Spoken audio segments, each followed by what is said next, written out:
How are we, Reds? It's me, it's Kev, and it's Connor. Connor from the Cop Council and Kev from Spider LFC. A massive, massive, whatever you want to call it, the Reds. It's great that Liverpool scored a goal from open play as well. It feels like about 87 years since we've done that. Gentlemen, ladies, anyone watching or whatever, hope you had a fantastic end to your weekend as well. Nearly even better with United going to penalties. Oh, but today City win that. Kev, big Yo, performance. Get straight massive. into it, la. We'll obviously go through all the goals and everything. But if you are new around here, drop a like, drop a subscribe. Make sure to follow the Two Gentlemen's podcast. All the links are in the description as well. So please do drop a follow on their all their socials. It'd be muchly appreciated. And if you are watching live or if you are watching on the repeat, do always get involved with what the lads have said or what you have said on the live show as well in the comments down below. And yeah, up to Reds. Kev, big Yo, performance was needed. I think every Liverpool fan. I know you've been on your jollities, but when I spoke to you this season as well, mate, we've been winning certain mm, moments throughout this season, but I think what we've all wanted was that performance. And 45 minutes, we got it in spells, but mm. as that second half did transpire, I think we grew into that game and we grew with a lot of belief. Would you say? Yeah. Look, we'll take that with a spade. I mean, we much improved over the last couple of weeks. Since before the United game, even. And I still don't know how we didn't win that one. Mm. But the before it's even a change from Klopp to realise that some lads needed a rest or just a longer few days, off than normally they would have required. But look, some of the lads stepped up. I was giving out about Gravenberg throughout the game in certain parts because he was a bit on and off. But then, he stepped up and did what we needed him to do. And it was about 10 seconds before he scored a goal. I was on my stream with about a 2-minute lecture on why he's better in the number 10 role. And he steps into the number 10 position that hits the post and it goes in. So that kind of worked in my favour a little bit. But outside that, great performance. Robertson was great. Trent was great in the game. He's between the two of them for man of the match for me. Trent more likely got it. Kwanzaa played well. Endo was a bit left on his own in early spells of the first half until Elliott started dropping back and helping him. And when Elliott dropped back and helped him, he was he became a bit calmer. And Elliott just started showing up in places in the second half where I didn't expect him. Covering in the Trent's position, in Endo's positions, and he grew into the game. He didn't have a great first half, but he had a brilliant second half. So started playing the balls forward as we discussed tonight, mate. But it's a bit good rhythm at the right moments as well, mate. Con, as Kev's alluded to there, I think there's a lot of positives to come out from tonight's game, mate. And it's not being naive, but I think as the second half transpires, and my watch along as Kev's mentioned on his as well, players grew. It's something Gakpo, we'll get to him. I felt he was absolutely exceptional tonight. That was the Gakpo that I know and love. I know a lot of people out there in the Liverpool community taking a while to get used to him, but I think as we'll go through the goal in which and analyse that goal, we just vacated that space. Little drop of the shoulder opens up the whole of the pitch, and Ryan Gravenberch obviously stepping into the space as well. Con, what was the most positive aspect from you, Con, in terms of off the back of that game? Really, for me, it was the belief started to improve. We had a bit of a better slight performance on Thursday. Wasn't what we wanted, but I think at the back end of the season, as long as you're winning 3-1, it was a bit more safer than we'd liked in previous weeks. I think we could say one of the best things was scoring from open play. Feels nice again, doesn't it? But I think overall, if it hadn't have worked, if Klopp's rotation hadn't worked, I think we would have been sat here, of course, moaning about that. But it worked, and rightfully so. And shock how playing someone in their natural position actually works now and again. With Cody Gakpo, look, I think as a whole fan base have been critical of Cody Gakpo, and I think at some points this season, I think rightfully so. But I think now give him his flowers because he's been, since playing on the left, been brilliant, and that's something that needs to be built upon. It's not now, let's forget about how the good performances and play him at right wing next week. Like again, or against Everton, we got to, play the players in form. I thought Klopp chose the right thing today, was get rid of the players that have been an absolute mess, and that is Darwin Núñez, Mo Salah as of late. Do you think that's been a concern, as Kev alluded to, the starting 11 as well? I think that has been a concern. I think I mentioned that right post match. I think so. Like, again, Klopp will probably go, right, well, these are the people that want to fight for a minute and earn their place in the team. And then when you look at it, allows the people of Mo and Darwin to have that rest and have that opportunity. Maka as well, I think, have been excellent this season, but he's definitely needed a rest in the squad. And it gives the likes of Harvey Elliott, Ryan Gravenberch to come out and, you know, show their class. And today I thought they did that. I think especially the left-hand side of Liverpool was brilliant. I think the whole left-hand side was. And I think that's something I think everyone will probably be talking about on everyone's videos. I think that the left-hand side was our strongest point tonight against Fulham. 100%. Connor's touched on a very important point there, Kevin. You alluded to it before as well. Sorry, everyone. Make sure you drop a like on the video as well, everyone. More likes the better for everyone as well on Connor's stream and Kev's future streams as well. You have to legends. Connor's alluded to what I liked the most as well, I think, was Gravenberch was given opportunity today, didn't disappoint. Elliott had spells where, but he's a young lad still developing, obviously getting jeered all today, which I still don't get why the sour grapes, obviously, who he's a Liverpool, well, he's a Southern lad, but he's more or less a Scouser at heart anyway, because Liverpool is his club, mate. But that was, for me, one of the most pleasing things, because Gravenberch could have started today, Kev, and just had another one of those performances where it passes him by, like we've seen that this season, certain spells. But it shows a lot about the mentality and not just the next 5-6 games, the back end of the season, as Connor alluded to, going into next season as well. There needs to be a starting point and very much strong foundation blocks going into the new summer with the new manager as well.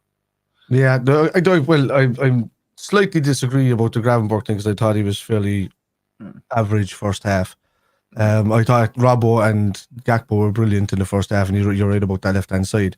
It was brilliant, and he got involved at points, but in other ways he got in the way a lot of the time because he kept drifting over on top of Cody Gakpo. I think when Klopp in the second half started playing him more centrally, I think that's when he started coming in a bit onto his own. He was only slightly drifting out to the left and getting involved in the game. And Jota actually took up that position then when he was running inside Gakpo, and it was a lot better when Jota was more to the left-hand side. Like even Elliott, I thought as well, had a poor first half in his own way. That he didn't get into the game enough, or they weren't. I think that coincided with the whole overall performance. So Kevin, I think so. Yeah. But these two guys, they were brought into the game, is my point, in the second half, and then they turned out to be two of the better players in the second half. But in the first half, they just weren't, they weren't able to get into the game. But Klopp read that, he saw it, and as all good managers do, he changed the formation slightly to benefit the lads. And I'm glad he actually didn't take him off at halftime, because I expected him to take off. I actually, when we were sitting in the chat and the lads were in the chat with me, everybody was expecting him to take off Gravenberch or Elliott or something like that, and do something and bring on somebody like McAllister to change on the left hand side or something. But I'm glad he didn't, because it showed that they stepped up then afterwards. That is very telling, mate, isn't it? Yeah. I think all of us, when we were all watching a game, everyone around the world, like we all, as Kev said, anticipated those changes to happen. But I think that goes to show a bit more Klopp with this starting 11. He has trusted a couple of names, Gravenberch, Elliott. He's went, lads, sort it out. And I was made up the lads that were on the pitch before, obviously, the triple substitution, the back end of that game. They went out there and they found a way to win a game of football. How many times the last couple of weeks we've all been fan base just looking at each other going, and even the players in that first half, as you alluded to there, Kev, there was moments in that first half where they were just looking at each other going, back and forward, left, right, back, left, right, back. That's all I was seeing for a while. That's been the biggest thing with us though this season is build-up play. The first half has been shocking. Like that, the entire season. I think we've all said that it will slowly get better as the season goes on. It hasn't, and I think that's a concern as well for the new manager, whoever that is, to try and fix that, because for some reason we show up like prime Barcelona in that second half every single game, and first half, like back when we were, again, like the Liverpool 1.0, it would be the other way around. We'd start the games off, electric, and now we show up right at the last minute, and that's a worry. I think as an overall perspective thing, where again, like today, you needed to show that a bit more in that first half. We got lucky in the second half that we did show it, but the first half we were very lucky. I mean, the main thing I would say is that for the last few weeks we've been not showing up in the first half and then not showing up again in the second half. We've been poor in the second half. So if I will take it if we have a poor first half, have an unbelievable second half and win the game, I'll take that for the rest of the season. I don't care as long as we win it. But I get what you're going. If that goes into next season, that is a big worry. If that's what it is. So, but I don't think there's going to be a few of the lads there that'll fit into Amarim's setup. If Amarim is coming in, I think a few lads are going to be moved on. To be honest with you. Yeah, I'll have a bigger picture with everyone coming in as well, and it's a big 5 weeks for the majority of the whole squad. I think for any new manager, any new transition for any football club, there's new change, players coming in and out of the football club. Amarin, as I said, funds, as I've done plenty of shows this week. You lads probably done the same this season as well.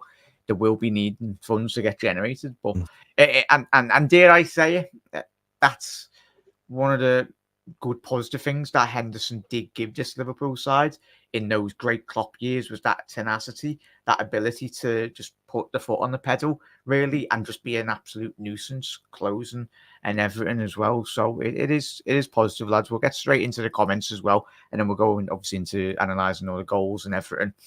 But if you are new around here, make sure you head over to obviously the Cop Council and obviously Spider LFC as well on all social media platforms, like TikTok, Facebook, and all the lot.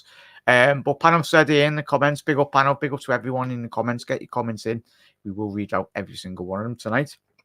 Panel said, I'm not going to get carried away with today's performance. Glad to get the win, but we will just have to hope we keep winning now and see what happens as well. 100% Panel, because we've been at this point, as we said. Spoke to you plenty of times over the last couple of months. We've been here before, but we'll find out. Doug, from the Doug Football Channel, get the F in, get in, Doug. Happy days, mate. And Tom behave. See you on Wednesday. Obviously, Tom will be coming on the channel. That's a real fee, lads. I doubt you're doing anything else and busy, lads, anyway. So you're coming on. I'll speak to you on Tuesday night. Yeah, probably tomorrow night or Tuesday night as well. But yeah. We'll get straight into obviously the goals as well, though, lads, with the most important thing. Obviously, we started the game with an absolute exquisite Trent-esque free kick. Connor, we knew he had this in his locker. I don't understand the Elliott free kick that he had about 5 minutes earlier. He tried to continue on. Yeah, he tried to just slide underneath the wall as well. Didn't quite. Maybe if it was a wall of people my height, maybe, my little feet. A wall full of midgets. Anyway, just goes to show his quality as well. It's Suarez-esque for me, the way he just bent it around the wall. Well, that's what happens when you give your free kick. Take it the free kick. It goes on to score. All right, I will not. I know, right? No, but look, that is a Trent free kick. We've seen those plenty of times through the years. It's probably from a similar range. I think the one he scored against Rangers in the Champions League a few years back. And yeah, that goal took the pressure off because you could see the boys at that stage in the game were getting very frustrated for the way things were going. And I think Fulham, for some reason, were complaining about the free kick. I don't know why or what they were complaining over. I think they were going on about the placement of the ball, which the line was getting like they so it has to move it because there was a little tough there, so he has to move it to the left in the exact same position. And the referee said, "Yeah, but they didn't see that." Yeah, it's stupid. But either way, it's great to see Trent back in this Liverpool team because we have missed him massively. When again, defensive wise, the quality of Conor Bradley and Trent. That there is a no drop off in my opinion. I think that you're still getting a quality performance from both. Bradley doesn't have in his locker though, mate. That's exactly that talent, really. Like my thing is because Szoboszlai's dropped off quite a bit. I would have liked to see Trent in Szoboszlai's position and Bradley in right back. I think I'm dying to see that. I just want to see what happens there, and then leave Trent and Szoboszlai battle over that position if they want to. I have no problem with that competition at all. I wouldn't be surprised on Wednesday if we saw Trent in the 6. If I'm being honest. Because I don't think Endo should be there. Because Everton will park 5 balls. In saying that, Endo can still do his job though. When Elliott came back, Endo was much better today. So Endo he can't just do it on his own. It's the same with Fabinho the previous season. He was left on his own a lot because Henderson didn't come back, but he needs help. To break a low block team, though, that Everton will do. There'll be counter-attack on Wednesday. We know they will be. Like, you need that person there that will break a team down. If you can play Joe Gomez on the right, I think that's a no-brainer. Having Trent further up. As you lads said, like today, that first 45 minutes prior to obviously, we were so many sideways, backwards passing as well, and that's probably what Klopp said at half time. Just said to themselves, give themselves a big, massive big up now. Give us a thumbs up when you're ready. I'll pop you in. I don't think we have to worry too much about it next season anyway, because I think Endo is there for a couple of seasons, but at the same time, I think we're going in for that fella Varela. So that's like all over the place at the moment, and he's supposed to be like the next Mascherano. So we'll see how that one kind of turns out. And if that's the case, then you've two good DMs there for battling for position. That's another good competition to have right there, Happy days. And we are joined this evening by the upper tier, Niall, good friend of the channel, and. Now, hopefully you enjoyed the pub last night, mate. And appreciate you tuning in, lads, on a Saturday night. I was like, enjoy your Saturday night, lad, in the pub. But you would have enjoyed that tonight, mate. A much better performance. Been speaking to you all week anyway on the channel. It's much better. Yeah, you're saying from my preview, probably, I just said, listen, lads, it's time to actually show up and go out and put on. Just go out there and show that you're better than these other teams and stop fannying around, basically, you know what I mean? And that's basically what the boys did. I think they went out there. I think first half giving up that goal was something that just happens that we do. But I think second half we went out and I think we were always in control of the game, to be honest, regardless of the second or third goal. What a goal by Trent, and happy for Gravenberch to get his goal as well, and Jota as well. So all good. Little bit disappointed in the boys who came on then, they didn't really create a bit of an impact. We could have done with another one or two just for the goal difference. But very happy to get the 3 points and stuff like that. But lads, Coventry. No, yeah. I wasn't asked about our game. We'll win 3-1.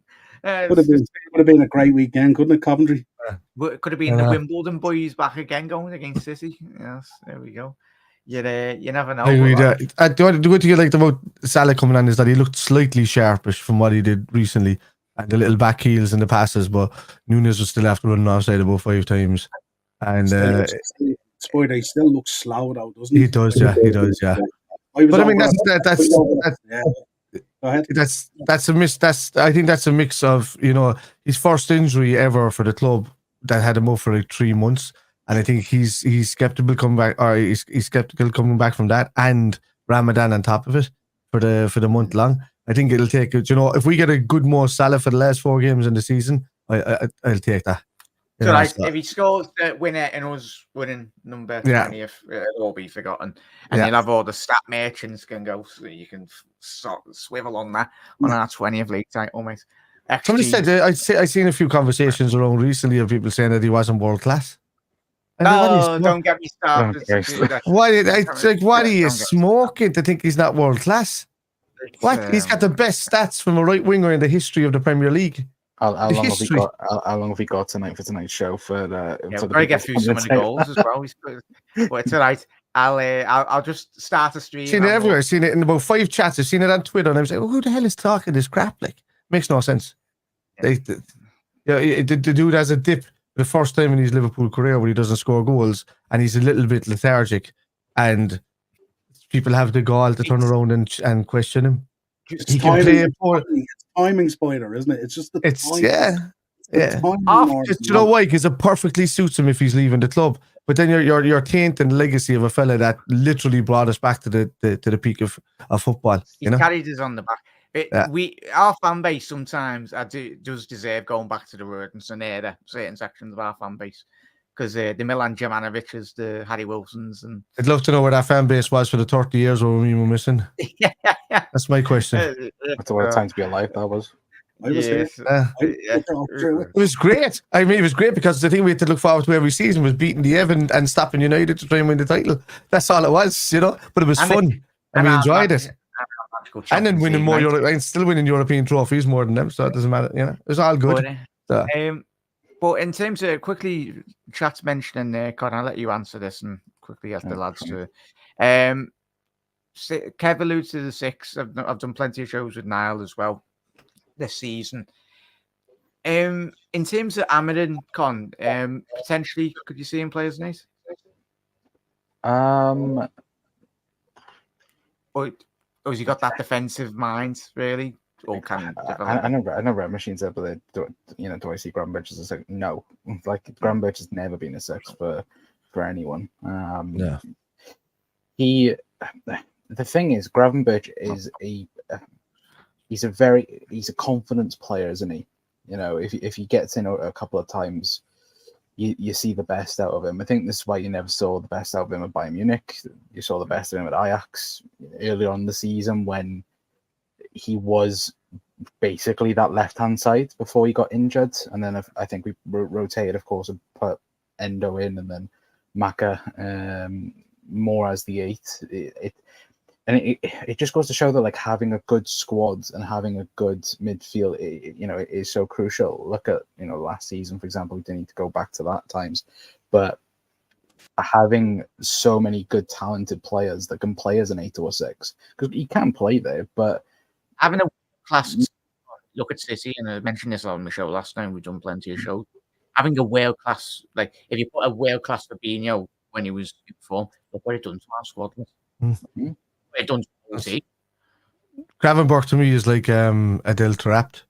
You can't really put him in a position. You have to give him that kind of free role, and then he benefits from that when he's left in space. But obviously he's won the Eredivisie 3 times. Like he didn't, but he's a very similar kind of ilk of player. He's a very similar genre of player. He's a guy that you can't really stick in a position. He'll try and do a job for you unless he can grow in it. But you can in the right system, though, Kev. Like, he drifts between like a left attacking midfielder and a right attacking midfielder. Doesn't really stay central, but he just drifts in that area, in that triangle area. And if you leave him there, he's okay. But if you try and make him work out a bit left, Jurgen Klopp's decision, though, we've been saying it for weeks. Jurgen Klopp sometimes he's not getting the best out of Szoboszlai. No, he's not. He's not got the best out of Gravenberch. I don't think he's putting Szoboszlai in his position, though. It's Szoboszlai's position, so if he's not getting the best out of him, that's down to Szoboszlai. It's not really down to Jurgen. But we're not getting the best out of Szoboszlai, though, are we? Szoboszlai was the best though when Maka was behind him. Yeah. On the right, because Maka would be glued to the right-hand side. Like, again, like when you think about it, when we used to have Gravenberch on the left, Maka in the 6, Gravenberch would be playing a lot deeper. That's why everyone was saying, Gravenberch isn't performing that great because somebody has to suffer for the team. Like, now look at Szoboszlai. People say Szoboszlai is terrible, this, that, and the other. Szoboszlai is sacrificing himself for the team. We know his qualities going forward. His best qualities is going as a forward 8 or a forward 10. Yeah, this is exactly, we'll obviously jump ahead. Like, this is what I loved in terms of obviously attacking that space. We've not had that a lot this season, apart from Szoboszlai at the beginning of the season where he was attacking that space. Today, Gravenberch got into that space, got in behind Paulinho, got in behind Iwobi as well. He made that space, and obviously the goal is proven. And it's amazing what actually happens when we actually shoot from range. And we're not trying to just... I still think Trent is more of a number 8 than he is a number 6, 100%. I think because Trent's ability to spot space and his ability to spot a pass into space and his ability to do that. He can do the same thing that Maka can do on the left-hand side and the right-hand side, no problem. And he can hold onto the ball, he can drag it. If you take away his full defensive duties, now he'll always come back and cover. But if he has to cover in front of a right back, he's great. If you have to cover in front of a right back, I'm hearing an echo. Yeah, there's a if he has to cover a right back, I think he'll be great on that right hand side. I know Szoboszlai is there, but until Szoboszlai plays himself into form, I think it's an ideal opportunity to give Trent that right hand side, put Mac on the left and Endo behind him. And if you always needed to, and Endo's not playing great, you can always switch Mac back in there. Even Trent can drift across, like just give him that free roll again. And Szoboszlai can go a bit left if he wants, because Szoboszlai can play a left, he can play a right. Now he's predominantly on the right hand side, but he can play a left as well. So there's an opportunity to switch around the team as you're going. I said it today, man. I would have loved to see Joe Gomez come on and take off at the time, because Elliott wasn't the greatest in the first half. Just take off Elliott, move Trent small further forward, and have Gomez in behind just doing that tuck-in role to help Endo. And I think you would have seen him a lot more confident Endo, because when Joe Gomez is playing, Endo plays a fantastic game as well. When he's got Mac on the left of him and Joe Gomez on the right, he has an unbelievable game. He knows Endo, if he goes forwards, it's very different to when we have Trent down that right-hand side. Gomez has got electric pace in terms of for a centre-half. Anyway, now we'll analyse, obviously, don't want to dwell too much on, obviously, the goal, but I think what we can learn as live living adventure as well, we weren't actually that good today, but there were still positives to take away from today's game. I think it would be very naive as a fan base to say there were some positives, because like, I know we're in a bit of a rut the last couple of weeks, but let's not just say we were shite for the sake of just saying we were shite when we weren't actually shite. We were actually good in certain elements of our game. One of the bad, disappointing for me now was the sloppiness, and we've seen that creep into Liverpool's game, mate. So talk us through your reaction to this goal, mate. The Fulham goal. Yeah. I think it was just a calamity of things, really, and the ball just hopped off a number of players and fell to Castagna. I don't think there was a huge amount wrong with it. Another day it falls to one of our players and we clear it.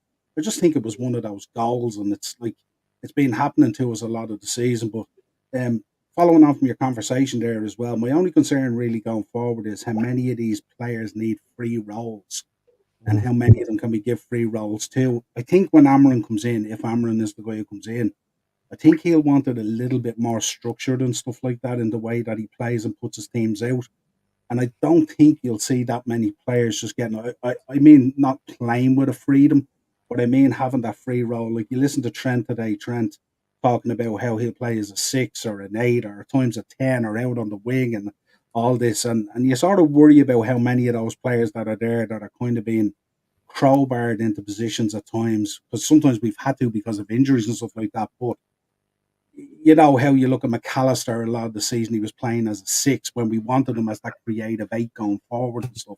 But we had to put him in there. And then Endo came in and was really good, and then went off to the Asian Cup and left a lot of his form back there in the Asian Cup, to be honest, because we know how good he was beforehand. But I just get concerned about that kind of like these free roles and stuff like that, because I think at times this season, that's kind of where we've gotten a little bit exposed and coughed up goals, especially on the counter, when guys have kind of gone into business for themselves with this free role, and we were just wide open. How many balls have we seen played down our right hand side, their left hand side, and there isn't even a Liverpool player in the picture? The ball is just free and stuff like that. So it's just, that's a little bit concerning for me. But that goal, I wouldn't read too much into that goal today. I tell you what I did read into before the players, when the players were out on the pitch before the match kicked off. There was a kind of a serious visual to their faces and stuff like that. If you look at Trent looked today like he walked out of that tunnel and he was on it and he wanted it. And that was great to see. And it was also great to see as well today. No disrespect to the guys who were on the bench and how good they've done for us, Mo and everything and all. But it was great to see the gaffer making that decision to sit some guys down and put some guys in and stuff like that and all as well, because you know, as much as Gravenberch picked up his goal and stuff like that, and how we talk about him and stuff like that, he has really struggled this season for a number of different reasons and stuff like that. But to have that confidence to put him in there at a time where, okay, we came off a 1-0 win away to Atalanta, but really we haven't been playing with any confidence. It's been shot. I was at the Palace game last week and it was shambolic, to say the least, absolutely shambolic. And to lift them up from that, it's only good. 2 wins. Back at it, bit of confidence, go into the Everton game now. Hopefully we can do what we need to do. But I wouldn't read too much into that goal today. It was like pinball, to be honest, at one stage, and it shot out and it just happened to fall to Castagna. Maybe we could argue someone should be picking him up and stuff like that. But is anyone backing Castagna to be the guy there to score a goal? Is anyone backing Castagna today to score? Well, the fact that Andy Robertson got ahead of Gravenberch coming back into his position was the problem, because that's where Gravenberch's position is for cover.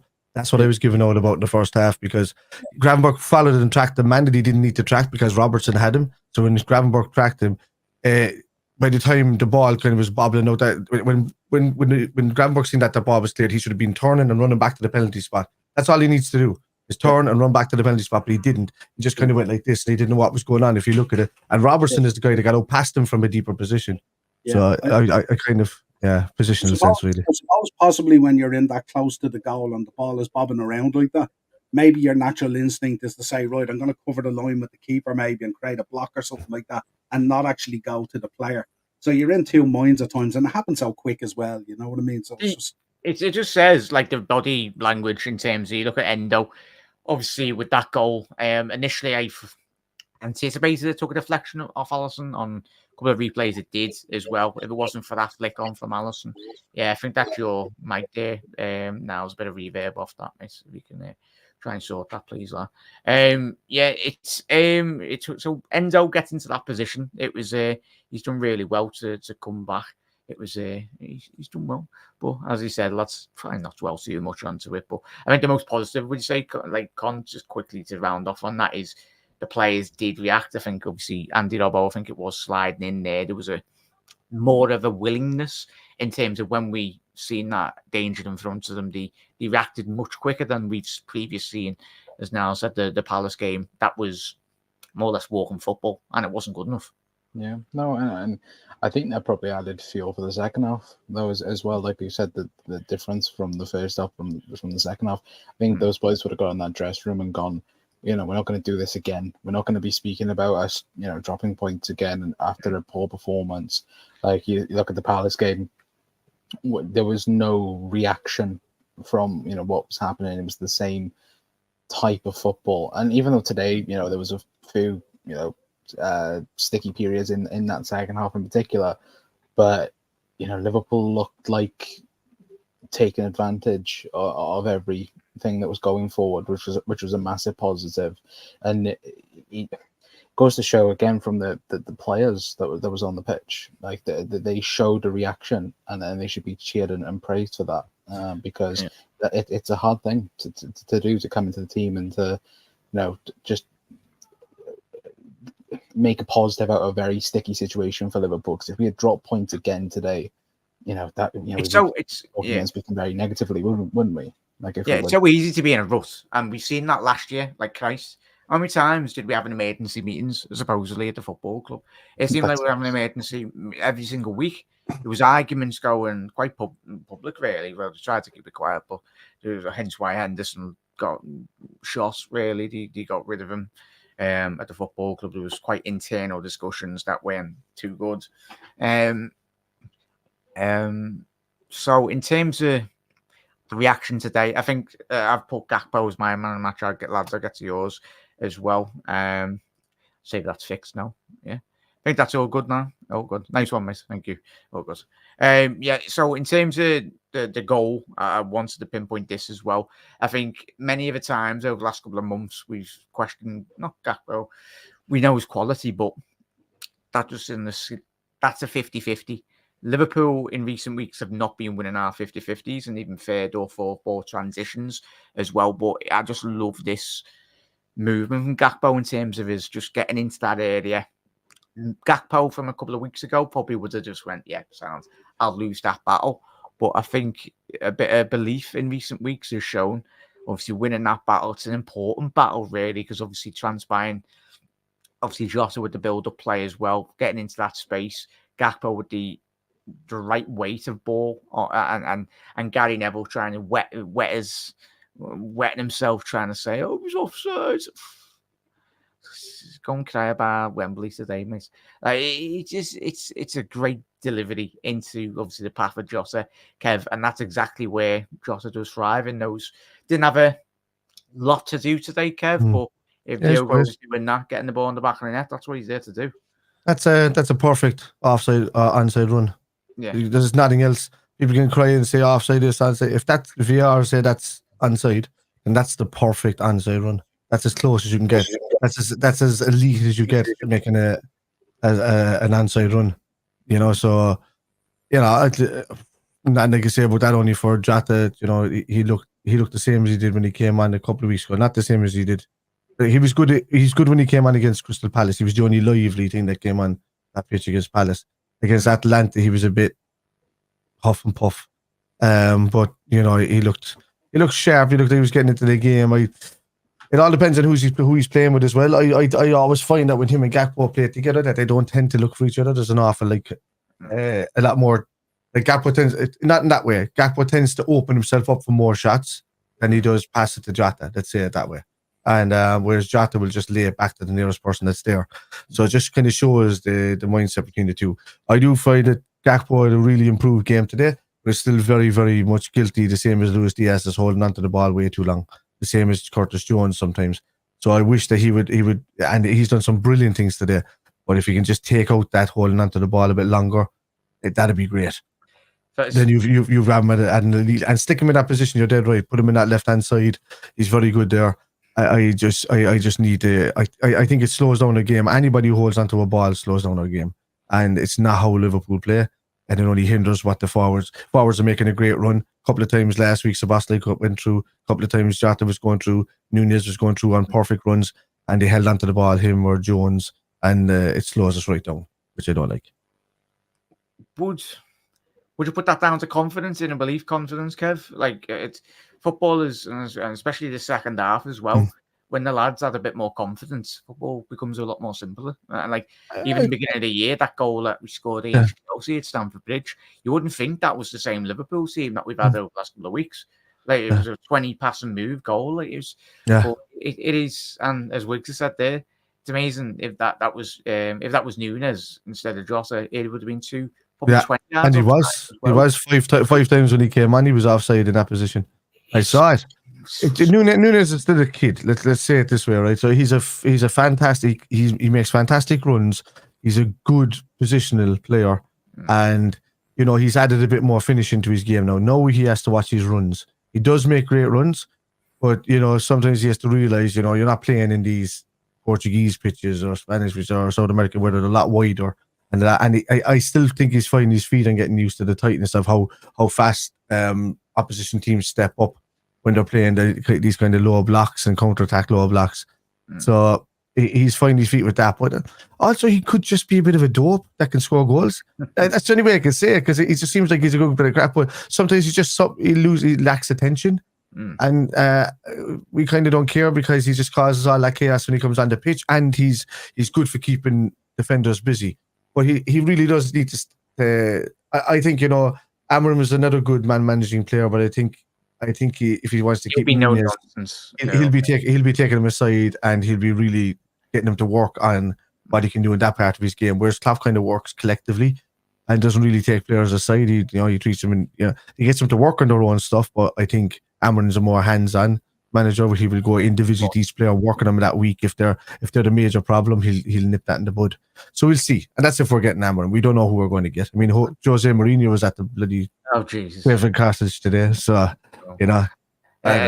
I think Mourinho, because I don't want to hinder Amorim. I think Mourinho, for me, right, I know weirdly enough saying it, I think it would be a perfect replacement after Klopp, just to take all the heat and then give it to somebody better. I don't want him, but I'm just thinking if I was in the club. Kev's chatting major whammy. I'm not. I'm chatting from the point of view. I'm chatting from the point of view of the owners. I don't want Jose Mourinho. I'm saying that if I was an owner of a club, I would want somebody like him to come in that would easily take the fall. You take all in disguise. That's what it is. That's what I. But you got an Everton kit or a Chelsea kit below. I'm saying, look, if some of the guys that we don't want are available, they want to wait for somebody else, which I think we're getting Amorim. Don't worry. But I'm saying that if we didn't get him and there was nobody available, like a Nagelsmann or an Amorim, like who are you going to go for? A free roaming Graham Potter? Are you going to go for that? Or are you going to go for somebody who's like, I mean, Ancelotti's going to Brazil. Who are you left with? You're left with a Jose Mourinho that the board can say, tried and tested manager, lads, just give him the Liverpool welcome and do that. That's my worst fear, is kind of having that coming in, but I can see the point of thinking. What would put that shovel away. You're just thinking deep. I'm not. It's not my point, lads. You're talking like it's my point of view. I'm talking from the owner's point of view. That's what I'm talking from. I'm talking from the owner's point of view. FSG would rather sign a 19-year-old kid that's been a football manager for about 20 years. You don't know, man. Jose's out of work, and he's always admired Liverpool. He could do this rich beyond his wildest dreams. Now he'd take a pay cut. I don't want him, by the way. I'm just giving you the worst case scenario. You're talking on an ilk that I want this guy to be a manager of Liverpool. I don't. I'm just thinking after he's that the perfect guy to take a fall after Jurgen Klopp. I'm charging him in on match day. Forget about becoming manager. Yeah. No way. Yeah. I'm just saying he's the fall guy. That's what I'm saying. He's a perfect fall guy. We'll just get Rodgers back in there. Spider's hot take. Yeah, so my hot worry take. Give it to Roy Hodgson until the end of the season. Oh Jesus! Easy. Brendan Rodgers has currently got one hand down his pants, sniffing his finger, waiting for me asked. You know that's. Oh my God! The hell? You know that's what they call. Ouija, can I bring back Ouija? No, he's chatting to another section. That's what he's doing. Oh, now I couldn't ask for more for the lads. I couldn't ask for more. Shut up. Right, Niall. Going into the Everton game, closing points from you, mate, as we round off. What do you want to see a bit more? What didn't you, in terms of any potential changes going to that game, mate, or it's same again? I think just more of the same, with the same kind of attitude walking onto the pitch. Don't get too caught up in the hysteria of it being a derby, as Trent said today, and stuff like that, and go out there with the right attitude and understand what's on the line, and we're the better team.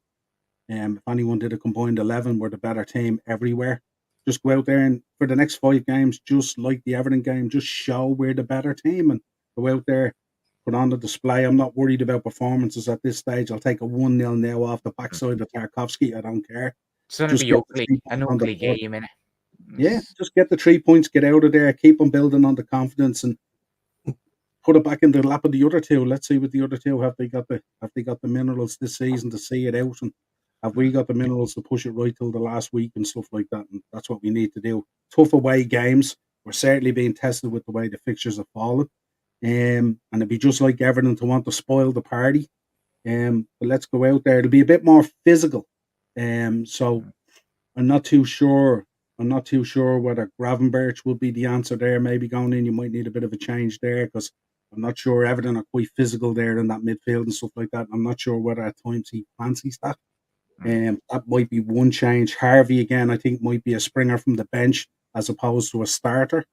But let's see what happens. Look, we could take all the names of the team, throw them up in the air, and let 11 fall on the desk, and we'll go with that. Listen, we get behind them, do the best they can.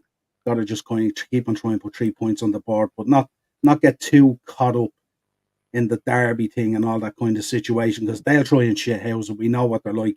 They'll have a go off, lads. They'll try to ruffle Van Dijk and all that kind of stuff and all, and we just have to be above that stuff like that. But just go out there, get me 3 points, and get me onto the end. 100%, mate. 100%. Connor, as Niall said there, it's just going to be, because they've always put a bump in the road in the last couple of seasons when we've missed out on league titles. They still celebrate. We stopped you winning the league trophies every single week. It helps that they won today. It's going to be an ugly game. I think it's going to be horrible. It's probably going to be a dogged draw. I'd like to see anything more, but I think history does state that. Obviously, we've got big results over the past years, but you just, as Niall said, it's just going to be one of them games, mate. Would you go with a similar team selection, or would you want to come back, or do you think? I think midfield will change. I think Gravenberch and Harvey might be changed out of anyone.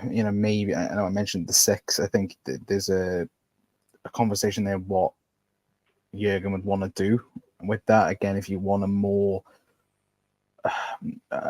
brutal midfield, I think you probably go Endo in the 6. If you want to potentially play with the ball and obviously try and pin Everton back, you might go Trent in there, or even Maka in the 6. But I think the general thought process is, same defense, maybe Ibu for Konza, and probably same front 3.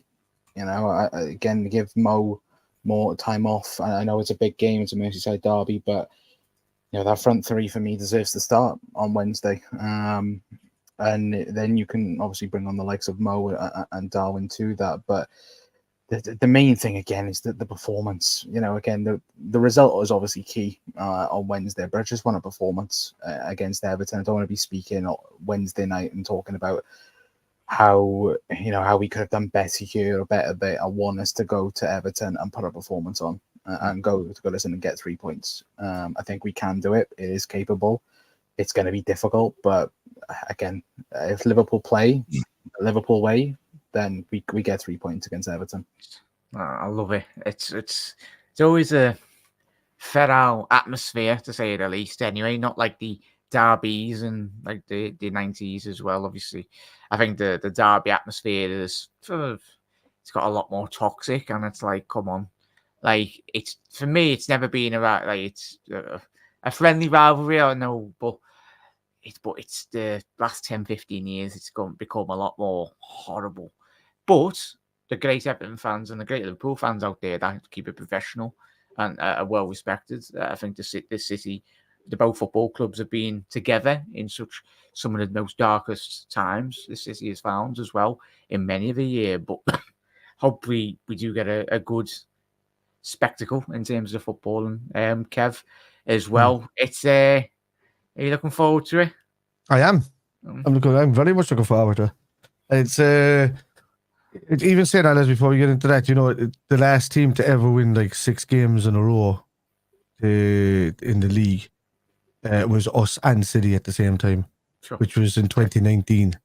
But at that time, City went 14 in a row and we did 9 in a row for the last games of the season. Every other time since then, City has managed 4 wins, a loss and a draw. I think they've had one where it was a 5-win one, and the rest of them were lost and a draw. Majority of the times we have an average of 5-1, which is a 5-win and a draw. There was one loss in there or something in the last few seasons. So we have the better average for the last 6 games. So if it kind of goes something similar this season, it could end up in our hands. But so I'm just kind of letting you know that I like go with the stats kind of thing. But it's since 2019, we're the only 2 teams then that won all the last games. Arsenal have always been 3-3, 4-2, 3-3, 4-2 for the last 6 games. Anyway, for the game on Wednesday, I would start Salah. I just for the sake that he's now coming out of around the corner of where his injury was, where Ramadan was. I take that all day long. I take Salah all day long starting. Just from what I've seen on that right hand side today, Salah's still our best option. And Diaz drifted out of the game after the first 10 minutes for me. I kind of went on the missing list a bit, and kind of last. He just does his usual thing where he hangs onto the ball, wins a lot, really good at holding the ball near the byline, and then kind of switching it in. But then he didn't create anything out of it. He didn't do anything out of it, and that's my biggest worry, because that is his right foot. So I'd want to see a lot more crosses from Diaz on the right hand side if he's using his right foot. If he's worried about his left hand side, but that didn't happen for me. Typical plays on the right. He never goes on that left hand side when he's playing. Never turns back and it's just gone to the right, but then he doesn't cross it. He just holds it up and plays it back to whoever's behind him, probably Trent or Joe or somebody like that. So that's a big worry for me with Diaz. So if big money offer came in the summer, I would expect Liverpool to probably look at it from Barcelona if they do come in for Diaz in the summer. So I would expect that, because I don't know if Amorim wants to work with him or thinks he can change him. And if he just has a look at a few videos of him, he probably can see that he suits more to be a free-flowing player in a Barcelona team than he does probably as a Liverpool player. We'll see. I still like the dude. I'd like him to be successful, but we'll see. But anyway, in saying that, for the game on Wednesday, I don't know about starting Mr. Chaos. I definitely start. I don't know if I want to go back to the old way. Do we really want to release Núñez in that atmosphere? I don't know, because he might get. I know you might put it like that. I don't want to start him really. Is that about red cards? I nearly kind of revert back to a guy. I nearly played Diaz through the middle, if I'm honest. I'd like to see Diaz through the middle and Gakpo left and Salah right, and just see what that does, and then bring on Jota and Núñez later. Weird one, I know, but I saw Diaz for glimpses today at the start of the game, and he looked brilliant running through the middle when Jota drifted over right, and he looked very well. But and that was the best I saw of him. When he went back out right, he went back out left, he didn't do anything. But when he drifted into the middle, he was dangerous. So maybe try him there. I'm dying, lads. I'm dying. I wouldn't be starting Elliott. I'd start. Elliott and Jota are going to be our impact players, I think, coming on. Núñez maybe as well. So I'd look at it that way. Pickford. Yeah, I don't know. Like if you could start Gakpo, Jota, and Salah would be great. I'm so worried about the Jota drift. I like Jota when he comes on for the last half an hour, 35 minutes and scores goals. I don't like the Jota that stays on for 80 minutes and doesn't get goals. You know, so that's because, you know, he kind of drifts out of it. So that for me. And if Endo and McAllister and Szoboszlai start together, I'm okay. So right, Kevin, not shaking my end to you. I know. I see it. I'm going to have words with you tomorrow night, lad, on the live and on Tuesday. Carry on, sorry, lad. Yeah, so he's just a typical Everton fan. It's an Everton fan telling somebody world class. No, you haven't seen world class since what's his man's name is in goal? Rooney, yeah, but he left after 3 weeks. Sorry, Tom. Went over in his big little KA as well. Yeah, there we go. Yeah. But no, look, yeah, for me, Ali. Oh God, I'm going to pick the 11 that I want, and not the 11 that I think Klopp is going to play. All right, so that's what I'm going to do. So, somebody's headset again. So I'd go with Ali. I want Gomez right back. Right, this is what I want. Gomez right back, Konate, Van Dijk, Robertson. Right, I want Endo, Trent, and McAllister. I want Salah. I want a good starting Jota. Here, lad. I think we're all good starting Jota and Gakpo. That's where I would start. Okay. That's where I would start. So I'd go with that. That would be my starting 11, just to try it out. Just to say, I just want to see what Trent can do on that right hand side, because we're not doing enough on that right hand side, to be honest with you. Happy days, lad. Happy days. But yeah, it's been a very good show. A massive thank you, Kev. Massive thank you, Connor, and of course now from the upper tier. Please chat. Obviously, a massive thank you, lads, for jumping on the live. And of course, Connor, yeah, we are rounding off here. Sorry, Tom, I know he's asking the question about Salah and Suarez. You can have multiple world-class players in different generations for Liverpool, you know that. It can't just be, we had Suarez, and then we can't have any more world-class players in that position. And then, so for me, they're both world-class. So, yeah, Tom just chatting bare wham as always. I would, if you to answer his question, I would have Suarez in the middle, and I would have Salah on the right. I wouldn't have Suarez on the right and Salah in the middle. There you go, that's your answer. Yeah. Usually got Ashley Young right back, lads. Enough said.